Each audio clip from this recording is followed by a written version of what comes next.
Salut à tous et soyez les bienvenus sur la chaîne qui déboîte. Bien choisir son vélo électrique, c'est bien réfléchir à l'usage qu'on va en faire. Par exemple, ce vélo qui est devant moi et qu'on va tester aujourd'hui, le DYU, je ne sais pas s'il faut le prononcer lettre par lettre ou DIU, c'est le T1, en l'occurrence, de leur catalogue. C'est un vélo qui a été taillé pour faire des petits trajets en ville. Par exemple, pour remplacer les transports en commun, si pour aller au boulot vous prenez le bus ou le tramway, et vous en avez marre des transports en commun bondés et qui puent, et qui sont en retard, et ben vous pouvez vous acheter ce vélo et aller au boulot à vélo à la place. Par contre, si vous cherchez un vélo pour faire des grandes randonnées, des grandes balades, ce ne sera pas vraiment le vélo pour vous. L'autre gros avantage de ce vélo, c'est son prix. Au moment où je fais cette vidéo, sur le site, il est affiché à 850 €, ce qui est vraiment pas cher, compte tenu du fait qu'en plus, c'est un vélo qui est parfaitement homologué pour les routes françaises. Sur ce guidon, on retrouve un accélérateur, qui est optionnel, sur lequel je vais revenir un petit peu plus en détail dans la partie conduite de cette vidéo. Un dérailleur pouce-index. Moi, je préfère le système pouce seul, mais voilà, ici, c'est un pouce-index. C'est un système qui a ses adeptes, j'imagine. Les freins, bien entendu. Le démarreur qui fonctionne avec un bouton. Et bien sûr, la sonnette. Ce vélo n'est pas équipé d'un écran de contrôle. Il y a juste 3 diodes qui indiquent le niveau de batterie au-dessus du bouton de démarrage. Par contre, on a un système de pliage du guidon sans outils. Et bien sûr, le vélo est équipé d'un système de phare LED. La selle est équipée d'un amortisseur pratique pour les gens comme moi qui ont un gros cul. Le phare arrière se recharge en USB parce qu'il est dissocié du vélo, il n'est pas relié directement à la batterie, ce qui est un petit peu dommage d'ailleurs, il faudra donc pas oublier de le recharger séparément.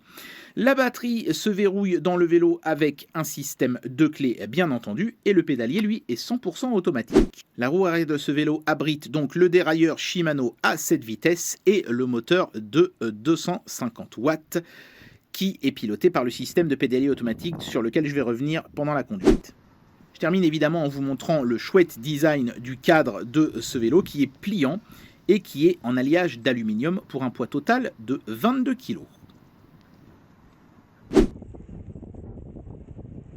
Allez, c'est parti pour un petit tour sur la route avec ce vélo. Je vais faire plusieurs fois le tour de mon quartier parce que c'est finalement assez adéquat pour tester un vélo par ici.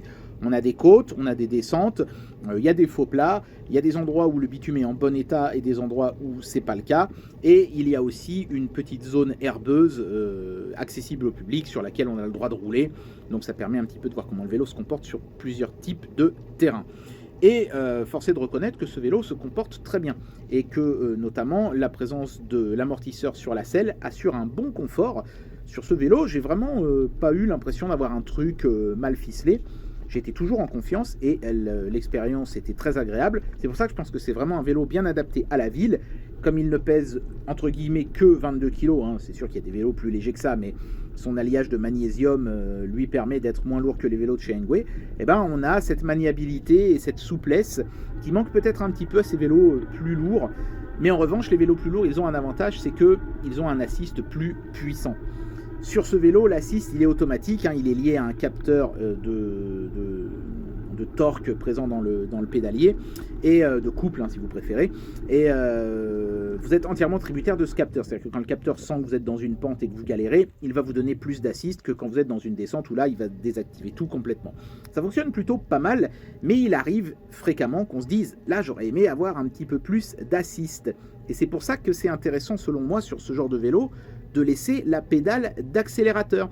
Parce que quand vous pressez sur cette pédale, l'assist il se met à fond et vous pouvez même avancer sans toucher les pédales.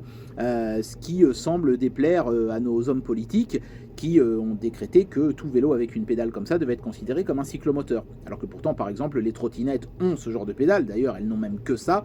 Et elles, on leur fout la paix, alors qu'elles ont un moteur 250 watts de puissance équivalente et peuvent aller à des vitesses identiques, voire même supérieures à celles d'un vélo. Voilà. Donc c'est pour ça que je pense qu'il est temps de légiférer en faveur de cette pédale sur les vélos. Elle est notamment utile quand on s'arrête à un stop, et en particulier un stop qui est dans une côte, avec des voitures derrière qui peuvent vite s'impatienter. Avoir une pédale qui vous permet de repartir sans être obligé de galérer là, à remettre le pied sur la pédale et à retrouver votre équilibre avant de pouvoir partir. C'est quand même un plus que je trouve important. Voilà, il est temps, je pense, dans un monde où on veut décarboner et faire en sorte que les gens utilisent moins leur bagnole, peut-être d'assouplir un petit peu les règles concernant les vélos électriques. Voilà, pour en revenir sinon à ce vélo-là en particulier, j'ai grimpé les côtes sans difficulté, hein, malgré l'absence d'écran pour mettre un assist plus puissant moi-même. Quand vraiment c'était un peu trop dur, j'appuyais sur la pédale. C'est pour ça que voilà, je pense que de toute façon, il est beaucoup plus judicieux sur ce vélo de la mettre, même si voilà, ça fait de vous un délinquant de la route, on va dire, mais bon, au moins, personnellement, je trouve que vous aurez un vélo qui sera beaucoup plus souple, beaucoup plus capable de vous aider quand vous en avez vraiment besoin, que si vous la mettez pas. Néanmoins, si vous la mettez pas, le vélo vous donnera de l'assist quand même, mais il faudra être un petit peu plus sportif, pédaler un petit peu plus dans les côtes, même si attention, hein, ce vélo m'a permis de monter des côtes que j'aurais pas su monter sans assist, et ce sans avoir besoin de toucher à la pédale d'accélérateur. C'est juste que c'est un confort que je trouve appréciable et qu'il serait temps, je pense, de légaliser, parce que voilà, c'est tout simplement, c'est comme les voitures qui ont une assistance au démarrage en côte, c'est tout simplement un confort qui me semble être devenu aujourd'hui indispensable sur n'importe quel type de vélo électrique. Sauf évidemment si vous êtes quelqu'un qui fait du vélo régulièrement et que vous avez de la force dans les mollets, dans ce cas-là évidemment vous allez vous gosser de moi. Vous avez le droit dans les commentaires de me dire que je suis une feignasse, mais moi j'aime bien pouvoir booster mon assist quand je le souhaite, et c'est sûr qu'avec ce vélo-là ce sera beaucoup plus simple de le faire avec cette fameuse pédale d'accélérateur. Voilà, sinon à part ça, chouette vélo que je peux vous recommander, même si évidemment, si vous avez un budget plus important et que vous voulez faire des plus longues balades, il sera plus judicieux de prendre un vélo plus puissant, peut-être un fat bike, ils en vendent aussi hein, chez ce fabricant-là, donc allez faire un tour sur leur site pour voir si c'est ce vélo-là qui vous convient ou un autre. Mais pour quelqu'un qui cherche un vélo de ville, qui se faufile partout, qui est maniable, qui est agréable, qui est pas trop lourd, qui offre un assist de bonne qualité sans avoir besoin de tripatouiller un écran et de quitter les yeux de la route pour sélectionner sa vitesse d'assist ou je ne sais quoi. Force est de reconnaître qu'on tient là un solide vélo qui fonctionne bien et qui sera parfaitement adapté à ce genre d'usage. Pour moi, ce vélo est idéal pour les gens qui feront quotidiennement moins de 20 km, c'est-à-dire 10 km aller et 10 km retour. Pour les autres, voyez un petit peu plus gros, ce serait mon conseil.